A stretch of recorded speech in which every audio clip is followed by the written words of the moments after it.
నా ప్రాణానికి ప్రాణమైన తెలుగు ప్రేక్షక దేవుళ్ళందరికీ నమస్కారం. ఈరోజు నా జీవితంలో ఎంతో సంతోషకరమైన రోజు. భారత ప్రభుత్వం నాకు పద్మశ్రీ పురస్కారాన్ని ప్రకటించిందని తెలిసినప్పటి నుంచి నా కళ్ళు ఆనందంతో నిండిపోయాయి. ఒక నటుడిని గుర్తించి ఇంతటి గొప్ప గౌరవాన్ని అందించిన భారత ప్రభుత్వానికి నా శిరస్సు వంచి నమస్కరిస్తున్నాను.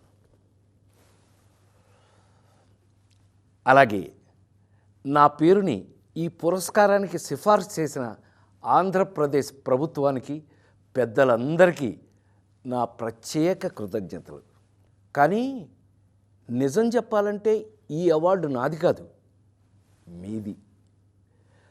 48 ఏళ్లుగా నన్ను ఒక నటుడిగా మాత్రమే కాకుండా మీ ఇంట్లో ఒక మనిషిగా, మీలో ఒకడిగా గుండెల్లో పెట్టుకుని చూసుకుంటున్నారు.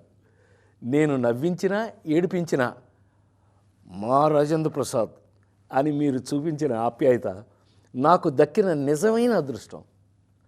ఆ ప్రేమే ఈరోజు నన్ను ఇక్కడ దాకా నడిపించింది. 2 తెలుగు రాష్ట్రాల ప్రజలు నన్ను సొంత బిడ్డలాగా ఆదరించారు. మీ రుణం ఈ జన్మలో తీర్చుకోలేను. నాతో పాటు ఈ ఏడాది పద్మ పురస్కారాలు అందుకుంటున్న దేశంలోని మహానుభావులందరికీ నా శుభాకాంక్షలు తెలియజేస్తున్నాను.